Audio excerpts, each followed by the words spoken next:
Greetings from Podcastville. The joint is brought to you by Lucy Nicotine Gum. Listen, I smoked a long time ago and it was a nightmare to quit, but I was very smart because I used a 3 or 4 prong approach. When you're craving a smoke, you just need a little something to satisfy the habit. That's why I love Lucy. You step outside, you take a moment, you pop a piece of gum in your mouth or a lozenge, and you're as good as new, Jack. A cigarette craving lasts like 90 seconds. You got to look it up. It's a new year. It's February, 15th, and you're still smoking, going outside in the freezing weather. You don't need to smoke anymore, especially with the guidelines, especially with what's going on. Get Lucy today so you're prepared when you get the itch. Today's Monday. Today's when you quit everything. You start all over again. It's a second chance to quit everything. Today's the day. Keep it on you when you're craving it.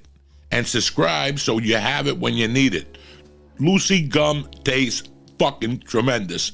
The wintergreen, the cinnamon, the pomegranate. It don't even taste like regular nicotine gum. Nicotine gum has that little wang to it. Not Lucy. So if you don't like gum, they also got cherry ice flavored lozenge that'll make your fucking wig spin. My favorite are definitely the pomegranate and the cinnamon. Give it a shot right now, today. Go to Uncle Joey. Right now, go to lucy.com.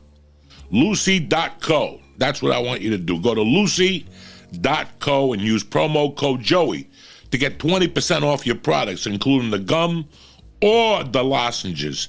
That's lucy.co and use promo code Joey at checkout. Also, I got to give you this disclaimer, the warning. The product contains nicotine derived from tobacco. Nicotine is an addictive chemical. But go to lucy.co and be sure to use promo code Joey and quit smoking. Stop smoking today. It's a process. It takes time, a couple months, but you know what? What's the result? You end up in a wheelchair, FaceTiming with your relatives? Forget it. Go to lucy.co right now and try out their gum and their lozenge.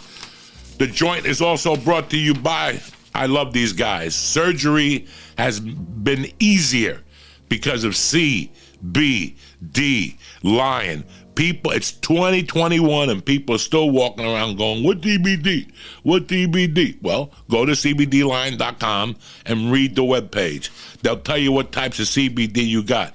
CBD, the cannabinoid, CBD, the cannabidiol oil, CBD, the cannabinol, CBD, the carrageenan, and CBDA, which is a cannabinoid acid, shown to help you with depression. Listen, how to start using CBD. These are the questions you need to ask, and not everybody's going to tell you the truth. CBD Lion, go look at their second-party or third-party lab results. See for yourself. They'll even tell you how CBD works with your body. Maybe you're a little heavy, maybe, whatever. Go to CBD Lion, get the party started, and get 20% off when you put Joey or Church in there. I love CBD Lion. Their gummies, tremendous. The tincture works right away. The vapor, the kinesiology tape, I put it on under the fucking ice. This is what I'm talking about. CBD Lion is the way to go. It starts today. Go to cbdlion.com right now and press in Church or Joey and get 20% delivered right to your crib. I love you guys. Let's get ready to start this party.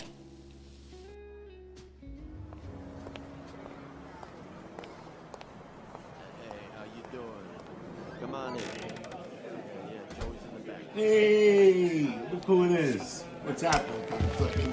Check 1, 2. Welcome to Uncle Joey's Joint.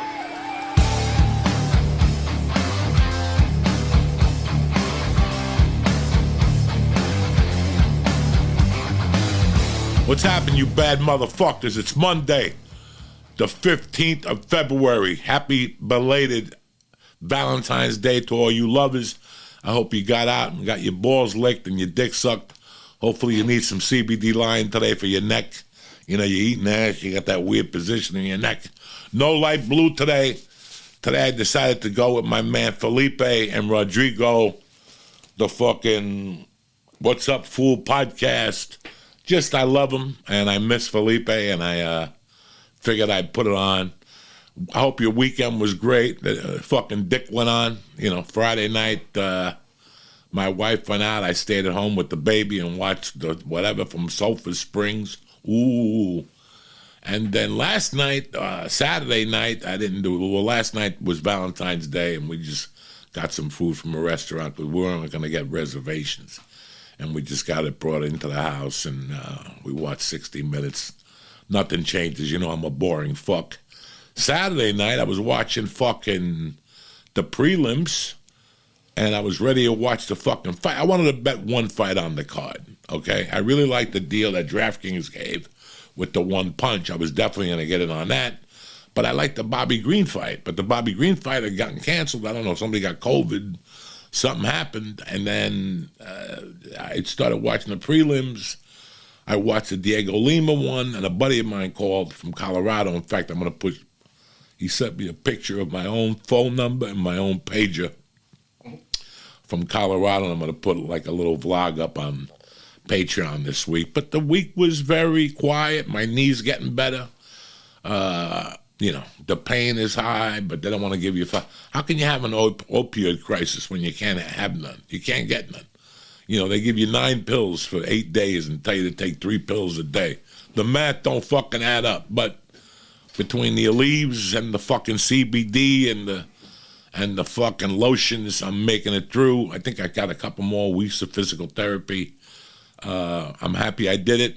It was a fucking nightmare, but I'm happy I did it, and it's over with, and that's it, and that's that. This week we're going to talk about something that I've noticed that's been going on a lot lately, and I have an explanation for you for why it's going on. I feel bad for a lot of people who are not used to this world, that people are going through this, but, the last 5 months, every day I see something on Facebook, that's written, Facebook or Twitter, some derogatory comment, either about me or one of my friend comics or whatever. And listen, some people deserve what they're getting, even myself. You want to make a comment, I'm fine with it. What do you want me to do? You want me to, listen, man, unless you say it to my face, the comment ain't meant nothing. So that's fine. I don't trip on it or whatever,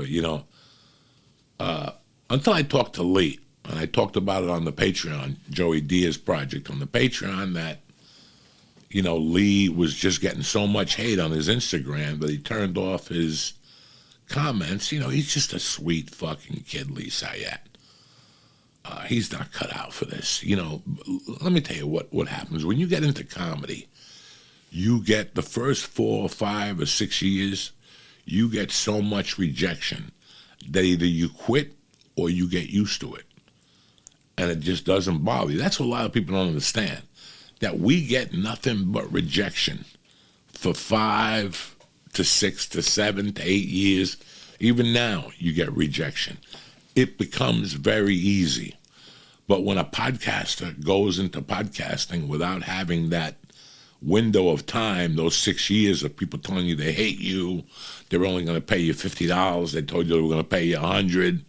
After you go through that, you could learn to deal with other things. For a person like Lee, he could not understand it. And he would come to me and I'd go, Lee, don't read those fucking things. For example, when I had Lee with me on the podcast, every week I had 10 people hit me up and say, get rid of Lee. And now that I don't have Lee, I get 10 people who hit me up every week and tell me to bring him back. So, you can't satisfy everybody. But right now, we're living in a world of fucking hate. We're living in a world of hate. Why are people hating so much? You have to ask yourself why. Because they've lost their central nervous, their insides have been broken. The same way I believed in Catholicism, and then God took my mother and I lost faith in it, is the same way people are losing faith in humanity. Their governments are letting them down. They're not sending them money. They're not allowed to go to work. They're getting locked down. Their children are allowed to not to be going to school. People have been vanished, People are forced to do things they didn't want to do. For some people, I told you that this was going to change a lot of people's minds. People are going to really take a hard look at themselves and see what the fuck my next step is in life. But some people aren't doing that. Most people are sitting there in their house waiting for an unemployment check, which my heart goes out to you. You know that. Their kids are on the computer. They got to watch over their kids. The Zoom breaks down. Or, there's a bunch of 18-year-olds that this was going to be their big year. They were going to go perform and go to a major league college, Division I or Division II, and here we are with no sports. And then you got a bunch of 23, 24-year-olds that were going to be set out into the world, in a proper fucking way, and they couldn't do it. Because so every age group, whatever, like CBS has 18 to 32 males and, 34 to every group is suffering right now. And for some people are used to suffering. When you read my book and you read my childhood, there's a point you're going to close the book and go, I can't believe this happened to this kid. And he kept fucking going. That's why he started becoming a burglar. And that's why, because you only hurt other people when you're hurt. People are hurt right now. They're hurt. Their bosses shit on them. They got furloughed. For years your boss told you were the best employee in the world. Now you're fucking furloughed. I mean, people have the right to be angry right now. What people don't have the right to do is to attack people. Okay, let's talk. What are we talking about here?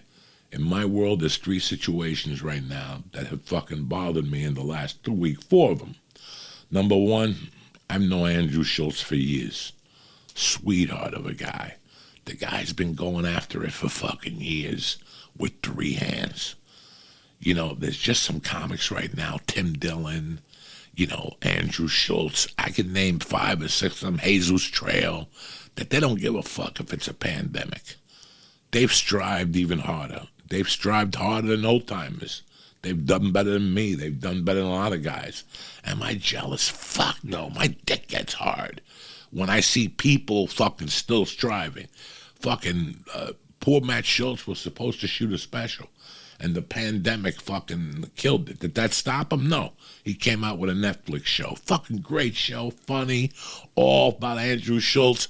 Boom, all of a sudden, some girl from 8 years ago wrote all these websites and wants to take him down because he pissed in a shoe or whatever the fuck. Is this right? Even if it did happen, what's it got to do with it today? You didn't raise your hand 20 fucking years ago when it happened, or 8 years ago. I mean, I don't know the facts. But the fact is that every time somebody shines, somebody else comes in and throws fucking dirt on their fucking shine. I've never seen anything like this in my life recently. And we could go on and on. You've seen it. Another gentleman. Look, you've heard me on podcasts. When I grew up in Jersey, I wasn't a big Bruce Springsteen fan. As I got older and as I got more mature as an adult, I listened to his music and I enjoyed some of his music. Don't believe the hype. I always liked Born to Run, even when I hated Springsteen. So don't believe me. Don't believe him. Don't believe him. Anyway, but my point is that I've always loved 10th Avenue Freeze Out. It just wasn't my cup of tea. I was into Maiden and Sabbath and, fucking Led Zeppelin and all that stuff. But, I really hated what Bruce stood for Jersey in a way. I liked Bon Jovi. That was just me. I liked Sinatra. That was just me. But at the end of the day, he's a fucking great, talented fucking guy. He puts on a fucking great concert, Bruce Springsteen, and that's it. So let's back this up. You got a DUI November 14th. Did you hear about the DUI November 15th? Did you hear about December 15th? When did we hear about it? The day after his Super Bowl ad. Think about that for 5 seconds. You guys are all intelligent Americans, half of you. I know you're half retarded like me, but the other half has a logic to your mind. Think about it. Guy comes out with a fucking show. Okay, he's talked about middle America and a Jeep, but who gives a fuck? If you're still buying into that political bullshit, you should be shot and fucking hung. You should be shot in fucking hell. We're human beings. We're human beings. I'm not on the right. I'm not on the left. My balls swing right down the fucking middle. I don't know what. I know what I like and I know what I don't like. I don't like when you talk about politics. My boner goes away. That's what I don't like. Okay, so whether you like it, you don't like it, whatever. I don't give a fuck. My point is, he blows up a fucking great commercial, and the next day a DUI from November 14th pops up. That's fucking creepy, don't you think? Just like that, a DUI fucking pops up. He didn't kill nobody. He didn't kill nobody. He refused the breathalyzer, which is not bueno. There was a couple things he did that were not bueno.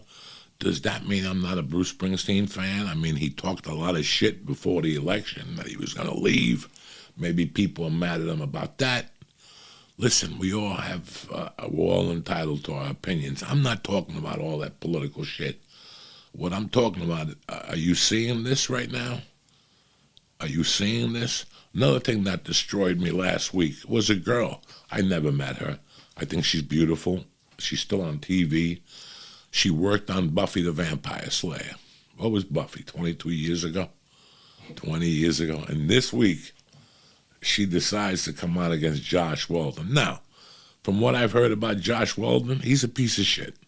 Okay? I'm not going to lie to you. I just heard it. You're a comic. You talk to different actors. I'm no disrespect, Josh Weldon. Not that I want to be in one of your movies, but I'm not here to disrespect nobody. I'm just telling you what I heard. I heard that you're a fucking scumbag on your sets and you're kind of weird, whatever. Has nothing to do with me. I've never worked for you. But at the same time, this is why I get mad. I don't know Josh Weldon. I never met him. I've heard different things. When I got to L.A., Buffy was a hot show and Angel was a hot show. And you would go in for auditions for that. I went in for a fat ghoul one time for Angel. I don't fucking know, like a fat zombo or something like that. I'm not here to piss nobody off. But what I'm saying is, so 22 years later, whatever, you decide this is the week for you to say that this man didn't even sexually assault you, nothing like that. He just abused you on the set. That when you were pregnant, he called you fat and he made you feel inferior. Well, guess what? That's the job of 70% of directors I worked with always started out trying to be fucking Johnny fucking Mafia until you pull them aside and go, listen, how about I put that fucking lens in your eyeballs and you'll fucking be taping a movie from the left of your life from your eyeball. You could say it to them like that. Or you could pull them aside and be a gentleman to them inside and appreciate that. And then they usually don't use you again. But who gives a fuck? You spoke up for yourself. So what you're going to do is speak up for yourself now, 22 years later, that Josh did whatever the fuck he did. And then you got the man of steel, Marilyn Manson. Am I a big fan of his? No. But I will. No, I do like some of his music. I think I got one of his fucking albums, one of his CDs. But I will tell you one thing. I heard that motherfucker, I heard shit about in L.A. Shit that I'm not going to fucking repeat. And it wasn't all good. Now, if I told you that my brother Mikey, if I heard all the shit I heard about Marilyn Manson, if I told you I heard that about Mikey, but Mikey and me were cool. Mikey and me were cool. Mikey never tried to, cattle prod me or put a fucking cue ball up my ass. If Mikey and me are cool, 20-year cool, and I've never seen this behavior in Mike. I know he's out of his mind. I know he takes girls home. I have a different friend that's into all that shit. They put balls in your mouth and fucking whip you. That's not a one-night stand. That's a lifestyle for you people who don't know it. That's every day. You're going to come home with a candle. They're going to tie you up. They're going to light it on fire, go eat dinner with their friends, then come back and fuck you when the fucking the candle wick is an inch from your pussy. That's their world. That's their world. That's what they do. Trust me. Remember I told you a story that I used to tie up a girl and call her from a payphone? Where do you think I got that idea from? You think I invented that? my friend Captain S&M told me that fucking idea. Oh yeah, he's got no Duncan. No, this is a kid, a friend of mine from Boulder when I was in fucking college that had thousands of stories. I guess his parents had one of those type of shops, like in S&M shops in some fucking North Dakota. I don't know. What do you put me on the spot for?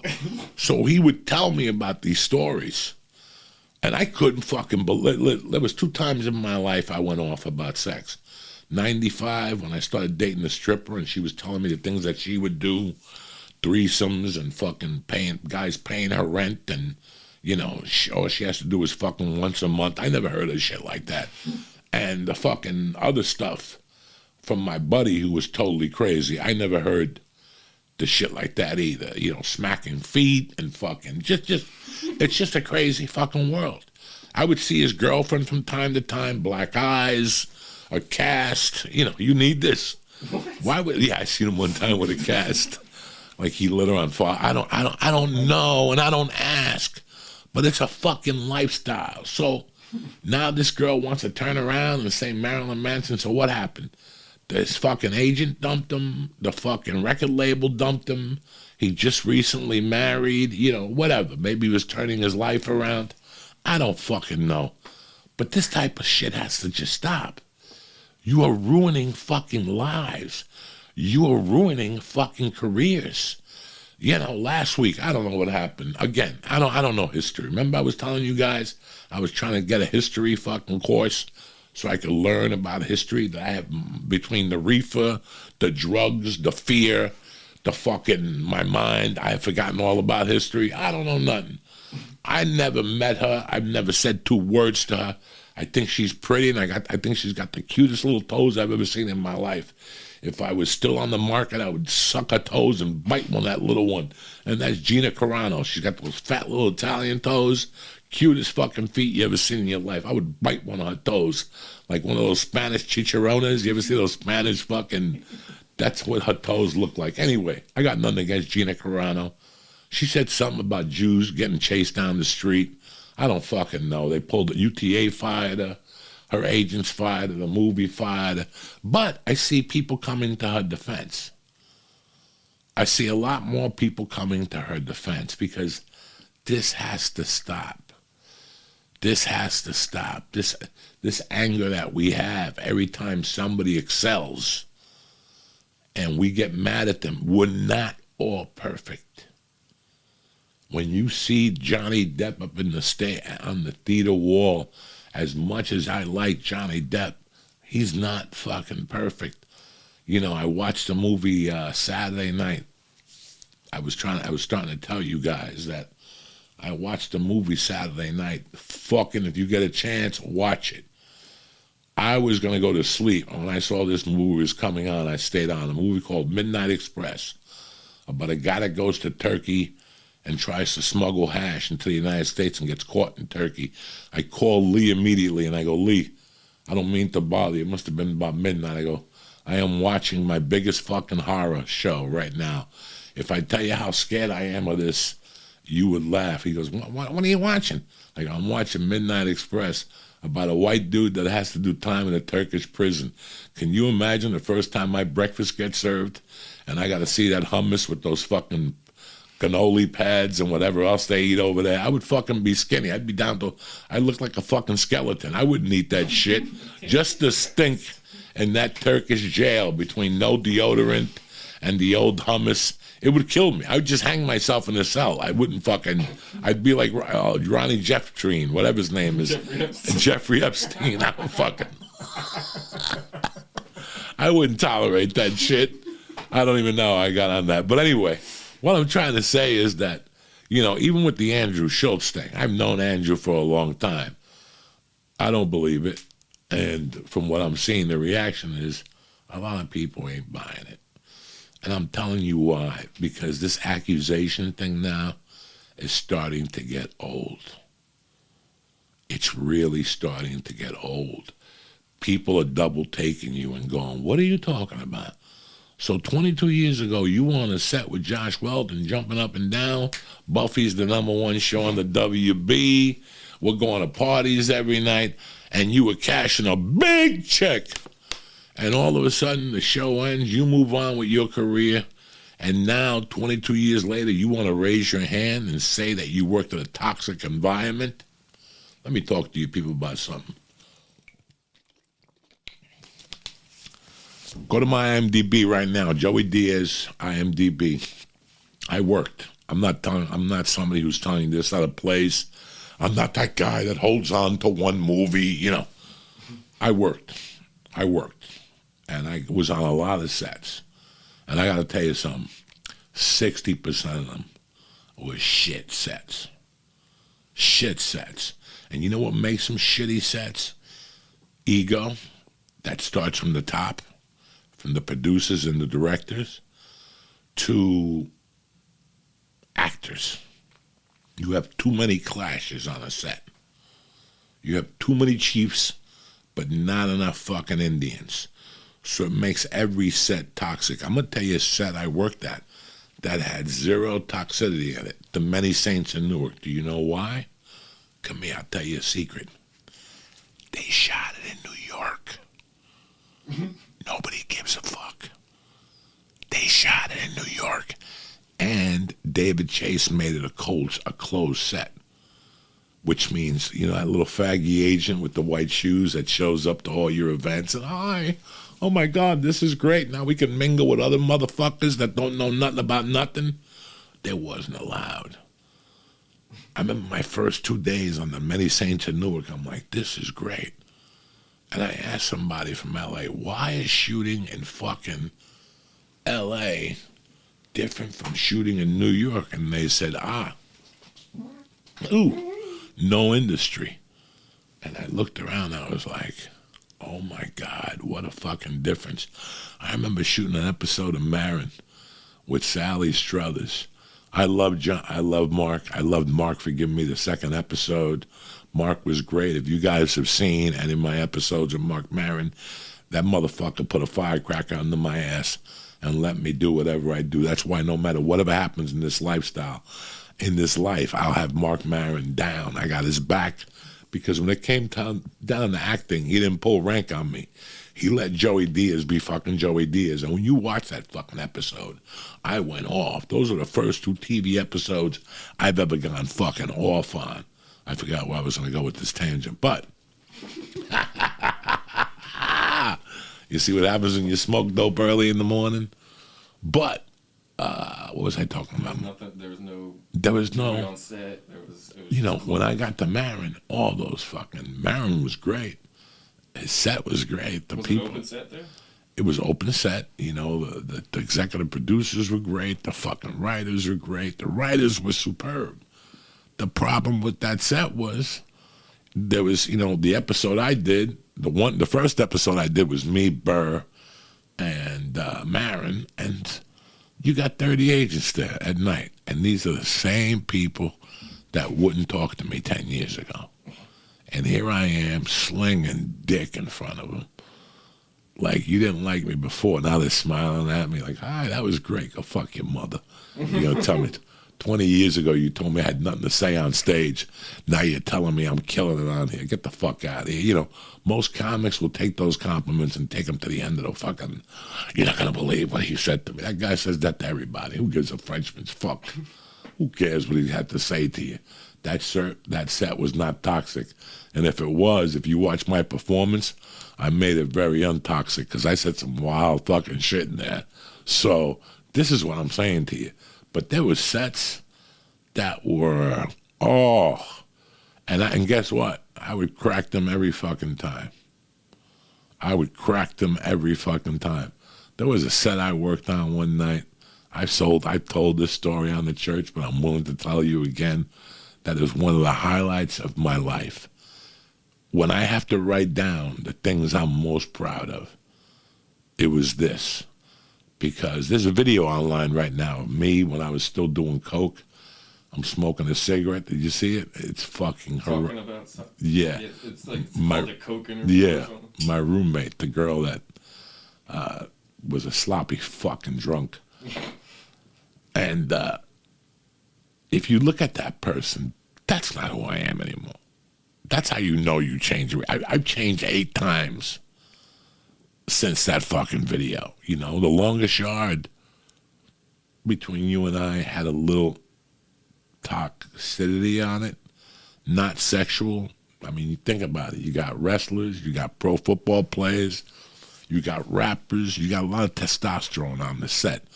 That one was toxic, but not in the way that you think it was toxic.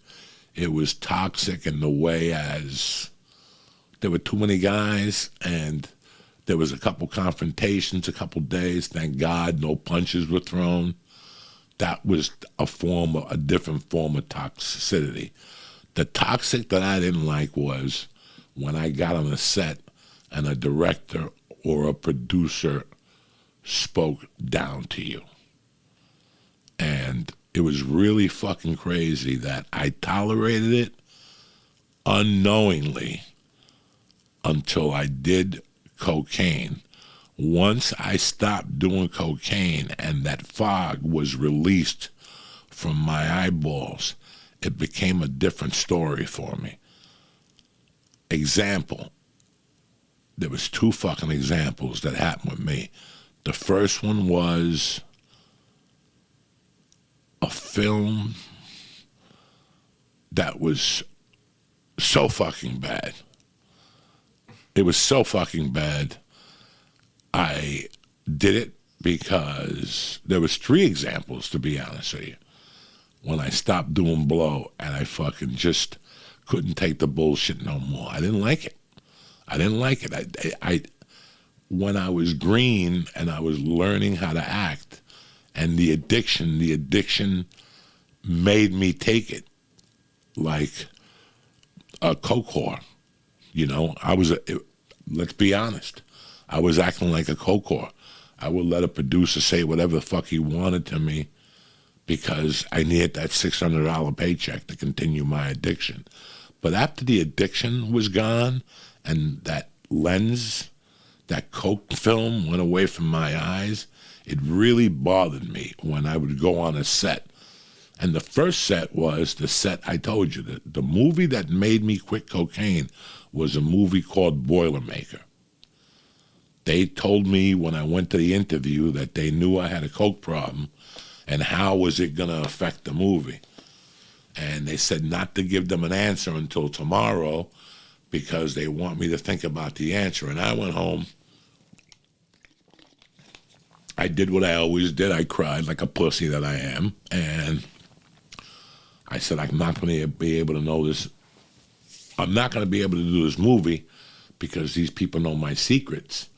But you know what? At the end, I said, let me go in there like a man. And between us, I stayed sober for the first 21 fucking days of my sobriety on that set because of that movie, because of what that man said to me. But when you first become sober, you're not too fucking happy.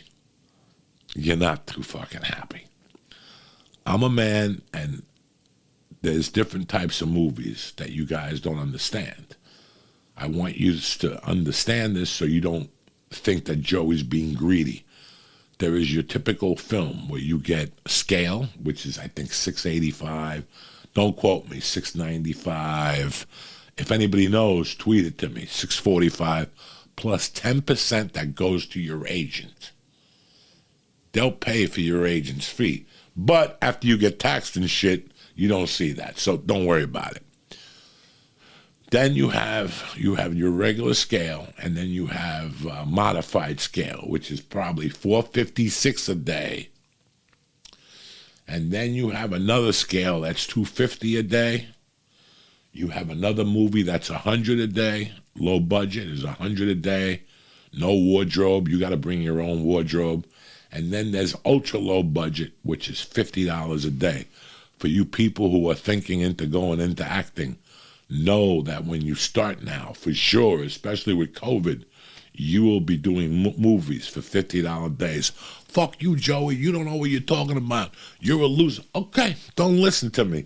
They just tacked on $550,000 budget to every fucking COVID production. Either you do it or you don't. They're going to tell you that they're doing it, and they're going to pocket the $550,000 and take the money from you, and the producers are going to keep the money. That's exactly what they're going to do. There's productions that are going to do the COVID thing, and they have to pay you less. But I want them to take less also. We all lose out on this. But trust me, I know Hollywood. 90% of Hollywood is going to tell you they're doing COVID testing, that they're going to have all the proper, whatever the fuck you call it, procedures, but they're not going to have it. They're going to pay you less money, and they're going to pocket that $550,000. I know that already going in because I know how that fucking system works. But that's got nothing to do with me. You either accept the work or you don't. You call me for a movie now, I'll read the sides, I'll put them on tape, and before they say they want to offer it to you, we're going to do a conference call with everybody, and I'm going to tell you what you're going to expect. Because the first time I don't see this on your set, bye-bye. This is why I don't go on the road right now. Because the first time I see a little co-video slip on a comedy club, bye-bye. There's no waiting around, there's no correction, there's no nothing. You're talking about people's lives here. So for me, bye-bye. Bye-bye. $550,000, and it adds $1 million, I think, every 4 weeks to a movie. So if you're going to shoot an 8-week movie, you're going to pay $2.5 million in COVID costs because of Teamsters, stuff like that. Joey, why are you telling us this? We don't give a fuck. Because I'm letting you see the other side of the fucking thing that nobody else tells you. So the first fucking movie I went off on, when I always behaved myself on movies. Yeah, I took the roller skates from basketball and shit like that, but I was always very respectful. I was always very respectful. If you disrespected me, I tried to, one of the first farts on the joint, I'm back on the garlic pills. We're back, bitches, you know what I'm saying? I'm back like Steve. Ooh, that's fucking garlic at its best. You understand me? If you smelt that fucking thing from your fucking face mask, you die. I'd love to have like a tube that goes into people's face masks, like a hookah. Like I'd be like a living hookah, and I just fart, and the fucking string goes right into your face mask, and who could survive? Fuck, I fucking love it. But I went to the set, and I'm having a great time. Now, when you're doing a movie, when you're a writer of a movie, a producer of a movie, you're selling me your dream. Joey, this has always been my dream. Mike wants to write a script about his band in fucking Camden in the good old days. You know what I'm saying? Okay, you want to write this fucking movie. Let's write this movie. You're the whatever. So now he comes to me one day, he hires what's called a line producer, and a line producer comes in and looks at the things in the script that can't be done and could be done. That explosive right there, it's going to cost you $18 million. All right, get rid of that. I thought it would be great. Yeah, it would be, but that's $18 million less. That car chase is going to cost you this. That fucking chick getting cum on her face, that's going to cost you this. So you're going to do rewrites on the script. You're going to be able to be told what your budget is. They're going to tell you the hotels, the transportation, the food, the labor costs. They're going to allow a percentage for whatever you call that. It might go either way. And there you have your budget for a film, okay? Now you go and search. You go in search of that budget. How you doing, Mr. and Mrs. Bob Lalingus? My name is Joey Diaz. I do films. I'm looking for investors. It pays you back 20 points after we get the copyright licensing and blah, blah, blah. You were originally looking to get $8 million. But guess what? You got $8 million. But then the pandemic hit. And 6.3 pulled out. Because there's no money now. They don't know how they're going to get it back.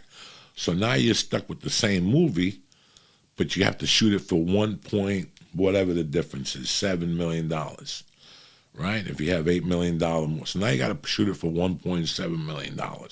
Now that means the actors' rates go down, And for you to get a big name, you're going to have to get a big name and give him a producer credit. So he makes extra money in the back end if something does happen with those monies on the producer end. So I take this $100 a day film. I get there. The father from The Fighter is on there. A couple great guys are in this movie. It's called Boilermaker. I get there the first fucking day, you know. Again, I'm quitting cocaine. It's my third or fourth day. I walk on the set. I go over to craft service. Craft service is where they have apples, cheese crackers, peanut butter and jelly, some cold cuts, maybe a couple pieces of cheese, maybe some Greek yogurt, coffee, teas, sodas, waters. It's $100 a day movie. I'm not looking for much, right? I'm not expecting a fucking guy with a prime rib with a fucking chef's hat on, you know. But I get to the table and there ain't nothing on Thursday. There's apples and some waters. Okay. I get there Friday. Nothing. And they sent you out for lunch, which I had worked on 20 movies by then. Nobody wants to send you out to lunch. What happens if you're in your car and you get into an accident? What happens if you're in your car and you're driving and you fucking, you know, there's so many things that could happen that when you're shooting a movie, people want you to stay there for lunch. They're going to bring you everything they can to keep you comfortable, or they're going to try, and that's it. They're going to bring you food for lunch. I knew something was off when they were like, see you in an hour, go get your own lunch. And I'm like, what the fuck is this? We're paying for our own fucking lunch. Fuck you. Saturday I go in there. Now this is a movie that had to be shot 21 days in a row. There was no days off. Saturday I go in there, same situation. All right. Now guess what? Sunday I go in there. I'm going to tell you something. I don't mind working Monday through Saturday for you. I love it. You gave me the opportunity. I'm going to go in there and do the best job I can. But Sunday, I want you to know there's two things about working on Sundays with me. A, we're not going to do no 20 takes per shot. It's 3 takes and let's go. And B, we're going to have a nice fucking lunch. We're a fucking team. We're a movie. We're a family. You're going to get some fucking food in here catered, and we're going to sit together for a half hour, 45 minutes, just like we would do with our families. Since we're missing our meals with our family, that's the least you could do. Ooh, I get there fucking Sunday, and I go to the table. Dick. Guess what, guys? Now I got it. Joey Diaz has to be Joey Diaz. Not the Joey Diaz that I love, but the Joey Diaz that I fucking hate. I got to go up to the dude and go, dog, what's going on with the food here? Well, we're going to make a laundry list to figure out. I go, since fucking Thursday? Since Thursday you've been going to figure out this? This is 4 days. This is unacceptable. This is unfucking acceptable. Now, I had gotten a card from AFTRA like 2 years earlier. I did this really bad pilot called Raffaello's. It's online. There's a big story to that, too. We don't have the time today. And they did the same thing. The first night, you thought you were at a UNICEF convention. You know what I'm saying? Black kids with flies on them. There was nothing to eat. And then the fucking next night I get there, and it's the Taj Mahal. They got shakes. They got coffee machines. They got espresso. You know why? Because the fucking AFTRA guy was there. That's why. And I go, what the fuck is this? And he goes, yeah, it's a good setup. I go, this wasn't the way it was last night. He goes, what are you talking about? I go, last night, it was like skeleton night here last night. This was like fucking HIV night at a fucking gay bar. Everybody was skinny, and they were giving out cherries. That's it. There wasn't no food. There wasn't dick. What the fuck is going on? He goes, you ever go on a set again, and there's nothing to eat, you take this fucking card. So, guys, you know me, dog. I ain't no fucking Crime Stopper, and I don't want a Crime Stop on nobody. But I went to them decently. I didn't go up to them like an animal. To my mother's fucking grave, to Mercy. I went up to the executive producer like a man. I go, can I talk to you for 5 minutes? I swear to God, guys, I pulled him aside. I go, listen, that craft service table, that thing got HIV. That table's light. And he's like, well, we're trying to make a list together since fucking Thursday, brother. And he goes, well, what do you want from me? Like, you can't, like, they give you fucking attitude. That's what burns me up the most, when they give you attitude, like, well, if you don't fucking like it, I go, no, I really don't like it. I took the card, and I go, I'm going to go to my car and call this guy, and I'm not coming back till you have that fucking food table ready. And I turned around, and he's chasing me. Joey, this doesn't have to be ready. We could just give you $50 to go eat lunch. That's not the point. That's not the point, guys. The point is, that table better be fucking filled up with food by the time I get back. I'm going home. I'm going home. This shot like 20 minutes from my house. I'm going home. If you want to replace me for the $100 a day. I'm not going to lose nothing, What am I losing? $100 a day after taxes and a $10 commission? What am I taking home anyway? You still got to give a commission on fucking $100 a day. And those agents will take that $10 fucking bill, even if you do 3 days on that movie. So I told them, I'll call you. Call me when you have the food back. When I got back up there, it looked like the Taj Mahal, and they pulled me aside, and there were like 4 people that didn't like me throughout the rest of the fucking movie. I didn't give a Frenchman's fuck. They didn't talk to me throughout the movie. But here's the best of it. One of the executive producers was like a real dick. He was an older guy. And he came up to me. He's like, I didn't appreciate what you told the other guy. You know what, man? This is when I wasn't doing coke no more. I really don't give a fuck what you don't appreciate. I'm just stating the obvious. I'm just stating the fact. Are you an actor? He goes, I do it part-time. I go, then what the fuck are we talking about here? I got to tell you to have the fucking tables filled? I got to tell you. So that wasn't, the movie wraps, I swear to God, the movie wraps like on a fucking Tuesday. And that Friday, I have an audition for The Dark Knight for Batman. They're going to do a 6-week series on one of these channels to go right into Batman Dark Knight. So when I get there, who do you think is there? The fucking producer from fucking Boilermaker, the old guy, the one that came up to me and said I didn't do the right thing by calling the SAG guy. Fuck you. And when I got there, when I signed my name, he actually made a remark. He made a remark to the casting director that you might not want to get him because he might complain about the after table. Ha, ha, ha, ha. I even gave him that laugh too, like, ha, ha, ha, ha. Like, ha, ha, ha, ha. See who's booking this fucking job, motherfucker. I heard him walk in. I heard him do his lame-ass read. I went in there and just blew up the fucking room like you motherfuckers know Uncle Joey could. There's certain times I can go in a room and it's going to be lights out, and on that particular fucking day, it was lights out. And I walked out of there, and I remember seeing him packing his bag, and I walked up to him and I go, you ain't getting this one. Even if I didn't get it, I knew he wasn't going to get it. He was too much of a fucking stiff. That's why he produced movies, so he could put himself in his own movies. Guess who got the Batman role? Papa. You could probably find it. Here's the best.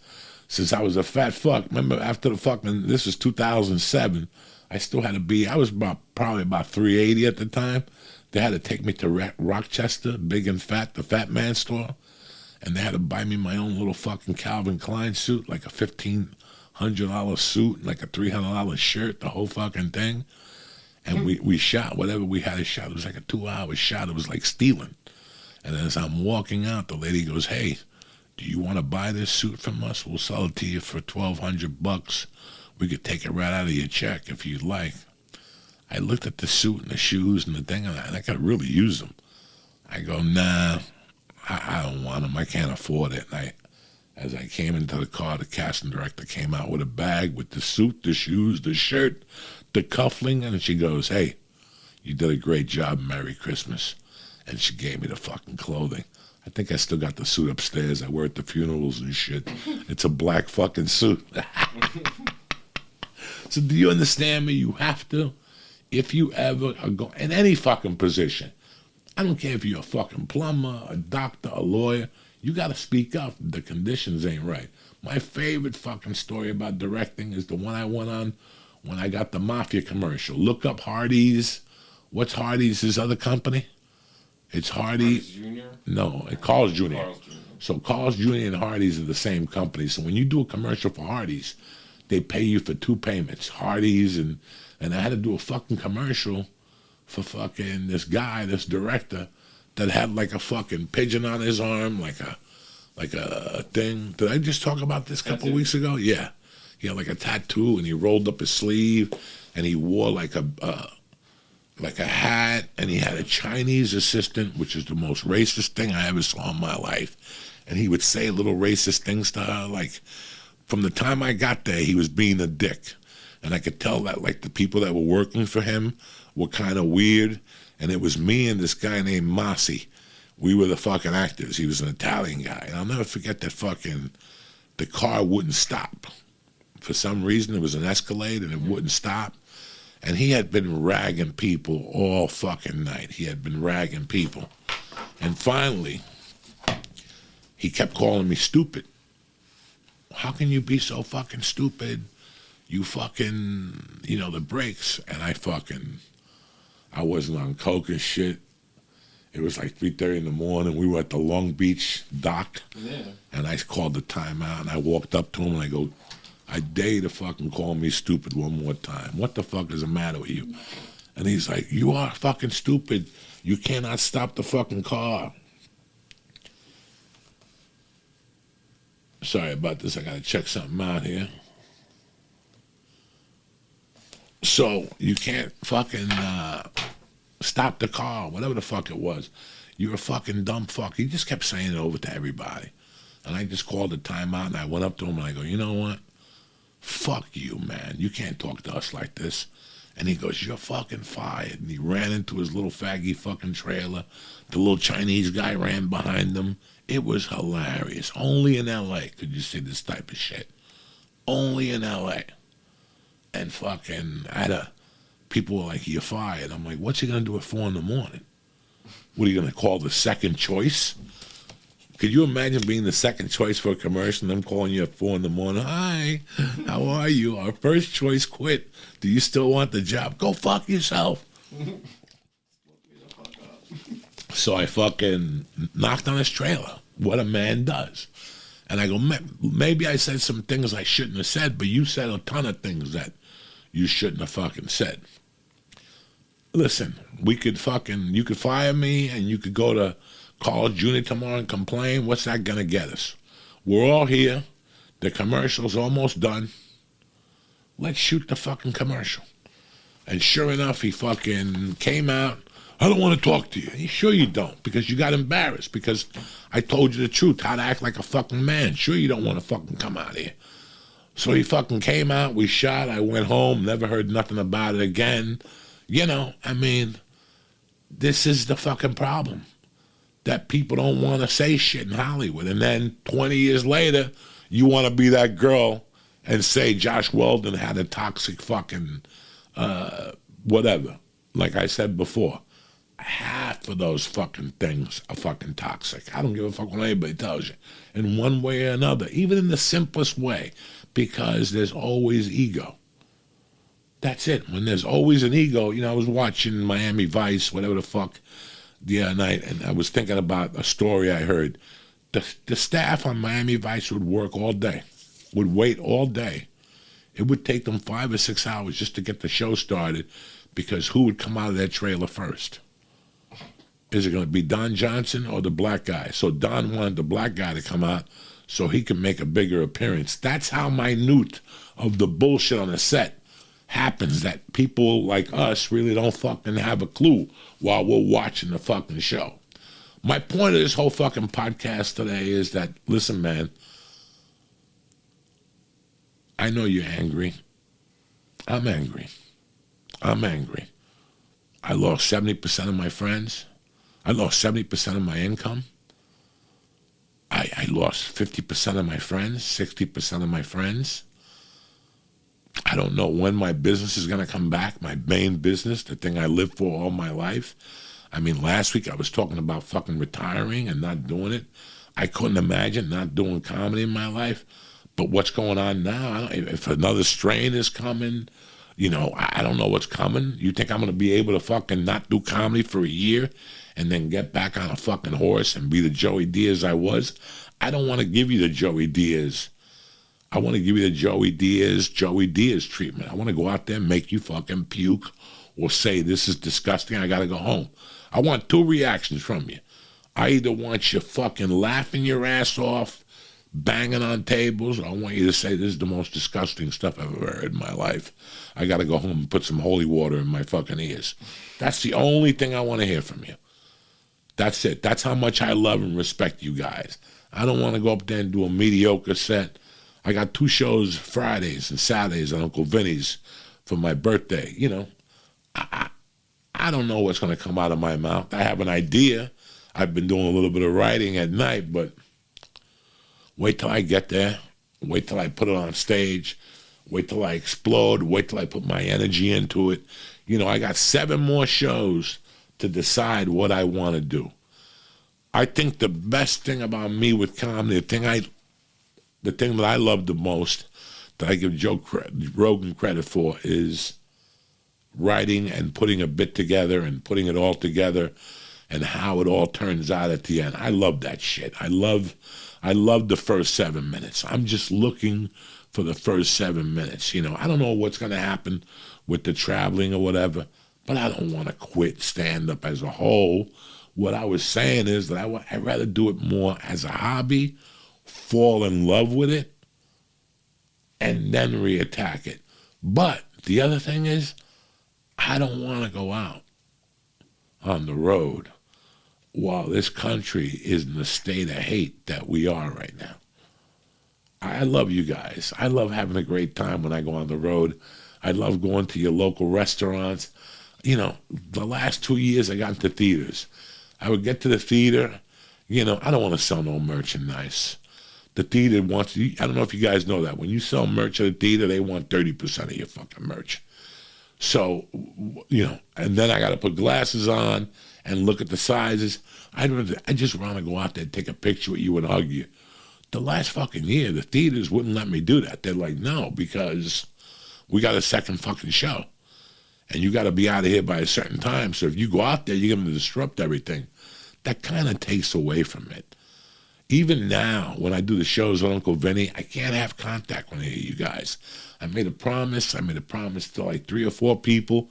You know, they asked me, one guy's a politician, and they said, you got to do me a favor. I can't have you putting pictures up anymore with no mask. I'd rather you not take pictures and not fucking encourage that. You know, the club owner has mentioned it to me. Different club owners have mentioned it to me that we're not allowing meet and greets. You know, yeah, it's COVID, and I get it. But a meet and greet after a comedy show is the completion of a fucking circle of our friendship, and that's how we move on to the next one. You know, I want to thank my man Bob Lalingus for sending me some albums this week. He sent me Sticky Fingers, the original one with the fucking zipper. You could smell Mick Jagger's cock when you smell it. And he sent me another album, but that's going to be on the album of the week. Out of order. I usually on Patreon, I do the album of the week in the order it was presented to me.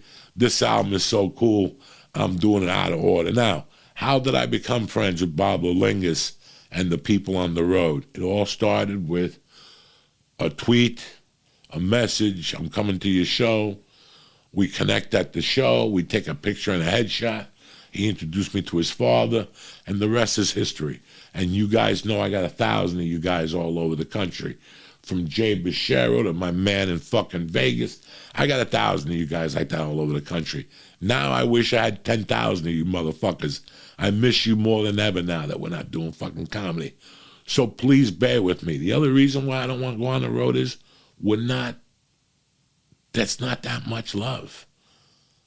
I'm waiting every morning I wake up to open up the computer to hear about somebody got thrown with a bottle at a comedy club or something like that. Something bad happened at a comedy club. I don't want to read that. And I don't want to read about one of my friends. We're not right normally. How can we be? We're living in a pandemic. Half of us are inside half the time. Half of us don't have money. Half of us are not in contact with our people. Half of our kids aren't in school. You can't fully be happy. Me, I've managed somewhere or another to be as happy as I can, despite losing money, despite moving. I found a different happiness. I found the happiness within myself. If you see when I do these shows, I don't look like I did fucking 22 fucking edibles the night before.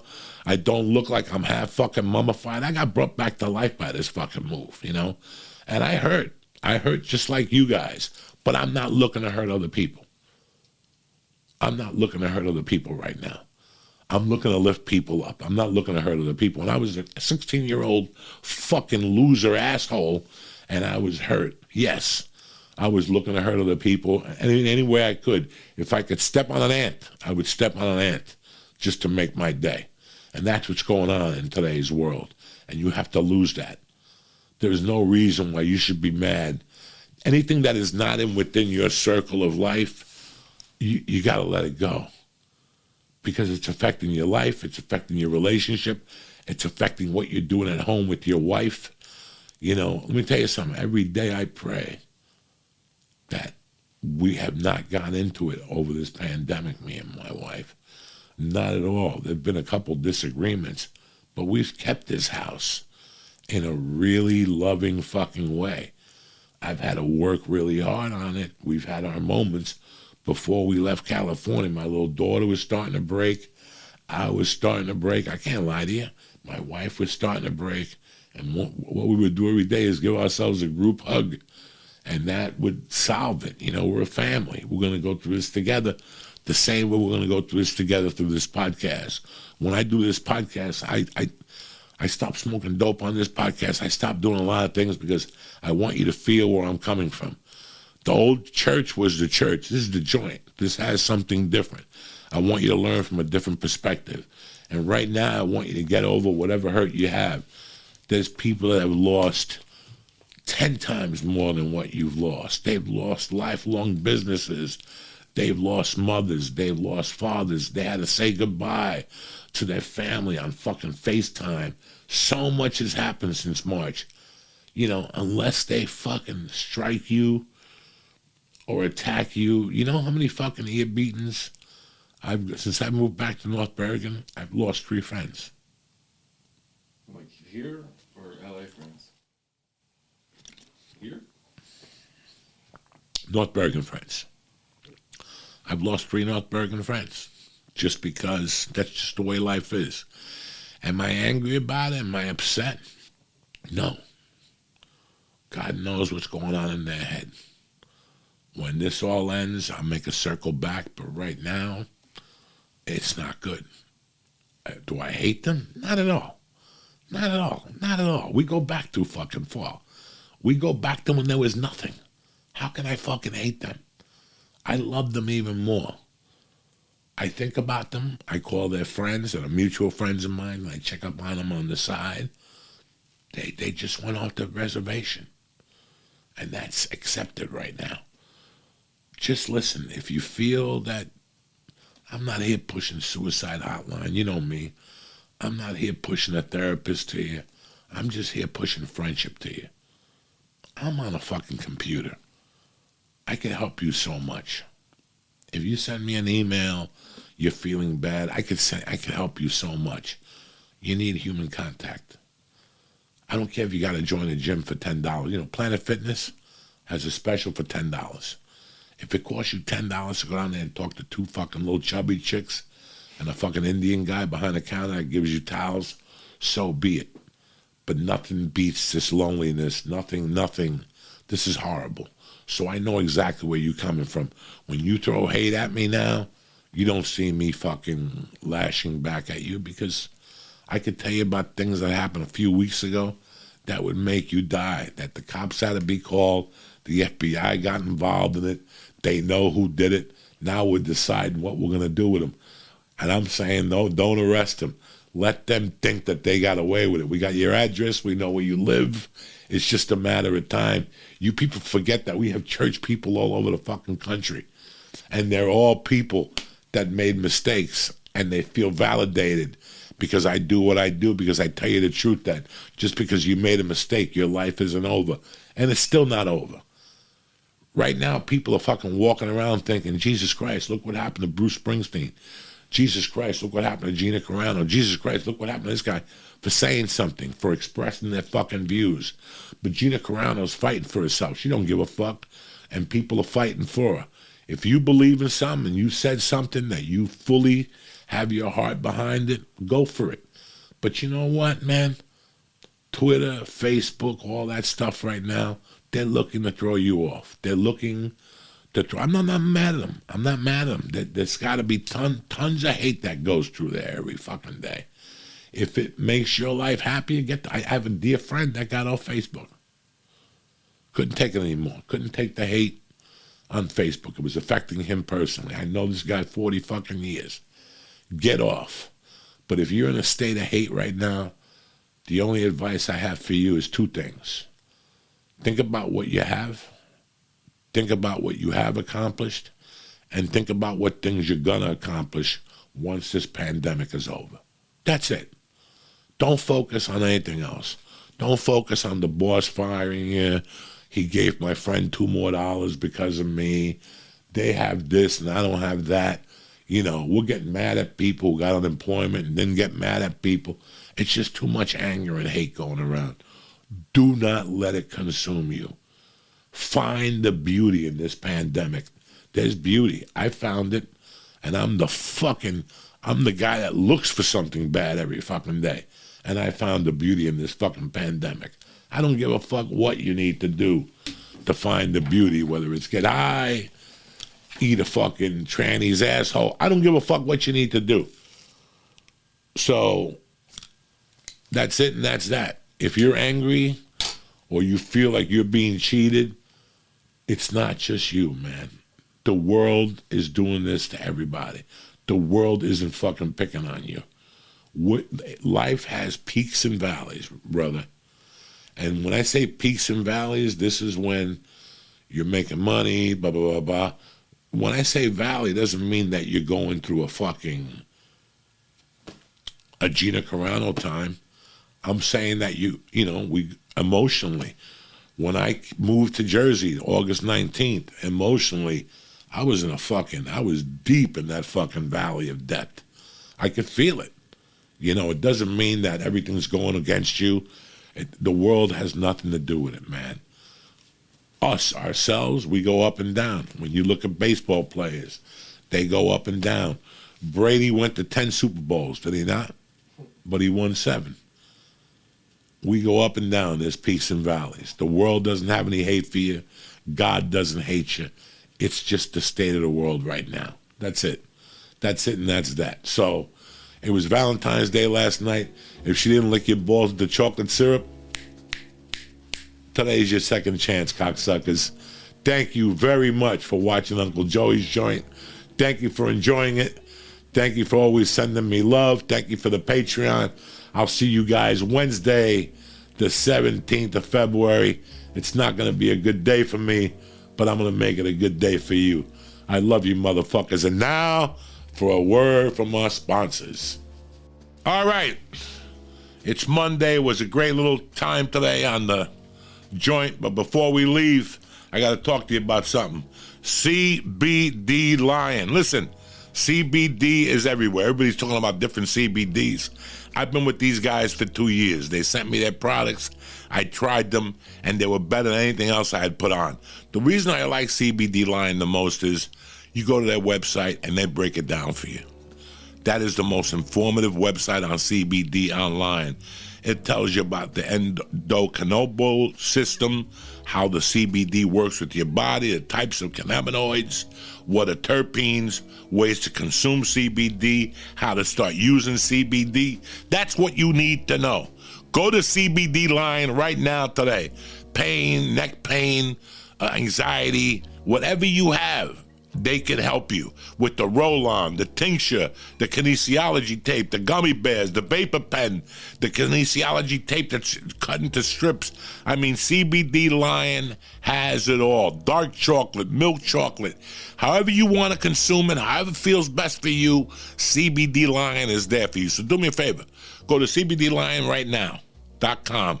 Read up on everything there is to read before you make your decision. And I guarantee this is way better than buying your CBD at some liquor store on the corner from some fucking guy that didn't even get his GED. And there you are buying vodka. Oh, I should try CBD. You fucking retarded. Go to CBDLion.com right now. Press in Joey or Church and get 20% off delivered right to your fucking crib. That's how we're doing it at CBD Lion. The joint is also brought to you by Lucy Nicotine Gum. Let me tell you something. You know how hard it is to quit smoking? It's fucking hard. When I did it, it was a nightmare. I remember Ralphie May picking me up the next day and smoking weed with me, and fucking I couldn't chase it with a cigarette. You know, but I had to do what I had to do. I had to start with the patches, with gums and all that, and it was fucking a nightmare. Now it's easy. You're down to one thing, Lucy Nicotine Gun. When you're craving a smoke, you just need a little something to satisfy the habit. I mean, the craving is like 60 to 90 seconds. Google it yourself. That's why I love Lucy. You step outside, you take a breath of fresh air, you pop this in your mouth, and you're as good as brand new. Tip-top motherfucking Magoo. It's 2021 and you're still smoking outside with a bunch of fucking mooks freezing your ass off. It's over. Get Lucy today so you're prepared when you get the itch to fucking smoke. Keep it on you so when your craving hits, you're ready to go, and subscribe so you have it when you need it. Lucy Gum actually tastes fucking good. It comes in 3 flavors, the wintergreen, the cinnamon, and the pomegranate. If you don't like the gum, they also got cherry ice flavored lozenge that'll make your fucking wig light itself on fire. My favorite flavor is the pomegranate and the wintergreen. Fucking tremendous. So do me a favor right now, Uncle Joey listeners, the family, go to lucy.co, lucy.co, and use promo code Joey to get 20% off all products, including gum or lozenges. That's lucy.co, and use promo code Joey at checkout. Also, I got to give you a little disclaimer. This is a warning, you know. The product contains nicotine derived from tobacco, and nicotine is an addictive chemical. Go to lucy.co and be sure to use promo code Joey and stop that fucking disgusting habit. All right? That's it and that's that. Thank you for listening to the joint on a Monday morning, the 15th of February. We're halfway there. It's my fucking birthday week and a lot of other fucking bad memories. But we'll be back on Wednesday morning, tip-top Magoo, ready to go. I love you, motherfuckers. Stay black. I need new candles.